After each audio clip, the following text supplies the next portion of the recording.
CCP were outside here at Edgbaston for the first ODI, West Indies versus England. You know, we had to touch down live and see it all happening in the flesh. And if you're wondering where Mash is, Mash, welcome.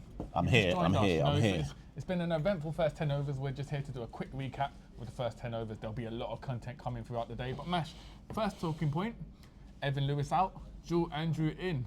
Well, first things first, what does that say about Shimron Hetmyer? Like, now, for all we know, Shimron Hetmyer may have arrived, maybe a day before, maybe 48 hours before, whatever it might be, and maybe he's jet lagged, maybe they don't think he's ready. And maybe Sammy would say to himself, well, Jules been part of the squad in Ireland. This is a nice way to give Jules his chance. Although I hasten to add, Santokie, that every single ODI counts in terms of World Cup qualification, right? So it's a big call to look at your squad and go, right, we have the proven ability of Shimron Hetmyer versus the potential generational talent that is Jules Andrew. We'll go with the 18-year-old. And so far for Jules, and I say this with all respect, he's been fielding out on the boundary rope like he's in year 11, just Hey, shout out Jules though. No, but they've put him on the boundary rope like he's the young, as he is the young youth in the team, just running around after the licks on the boundary on the boundary rope. But shout out to him all the same. So what do you make of that? Andrew in for Hetmyer. What's your call on that? Well, I think firstly, any Guyanese fans that made it up to Edgbaston are probably going to be vexed. King Hetty not in the side, and I think, like you said, Mash, long term it points to the fact that Sammy's obviously a big fan of Andrew, wants him to go at this big game. You know, Andrew's never batted in an ODI before. He played one against Sri Lanka, didn't get to bat. What an occasion here at Edgbaston in front of a full crowd to kind of make his batting debut in the format. And Hetmyer, you know, coming back from the IPL, I wonder if he'd have thought he'd have come straight into that squad, having made the effort to fly in.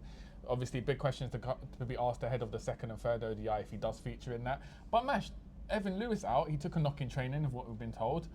That leaves the question, Jules Andrew's not an obvious candidate to come in as opener. How do you see us opening in the chase against England?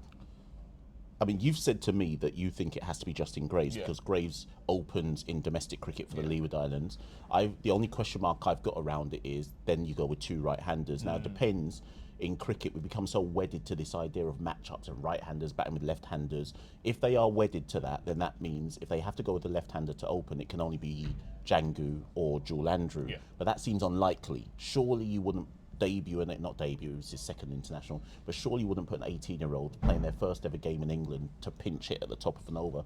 So it's the whole day never day, you know. But logic says it has to be Justin Graves that opens with Brandon King. Although again, I was told in Ireland that they now believe that Justin Graves should play this opener at the finisher at a number 6. So we'll see. What do you reckon? Yeah, I think Justin Graves is a more conservative option, so I think that's the more likely option here. They could take the gamble, Sammy could take the gamble and have Andrew come out and just play with freedom. I think that's a lot of pressure for the young man. I don't necessarily think he'll go that way, but you never know with West Indies cricket. We could see Jules Andrew padding up, coming straight down at the change of innings, so that would be very interesting to see. And Mash, we're recording this after 10 overs, England 90 for 1. Good news, we got the wicket. Bad news, we saw a lot of licks. Yeah, it's only licks when we touch down. I said to you, after about 5 overs, I said to you, it could be 100 at the end of the power play. This is before Alzari came on. England are in such a great position. And it's a weird one, though, because obviously I know that on comms, and I mean, we're watching the background here, Chase is on at the moment, and on comms we've heard, and people have been tweeting us saying that they're saying on comms that Matthew Ford and Jaden Seals opened up with the bowling, that they're bowling either side of the wicket. There doesn't appear to be a set plan.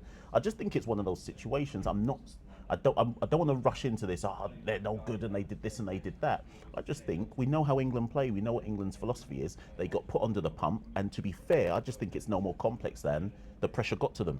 And as much as we can, both of them are actually relatively new in this format of cricket.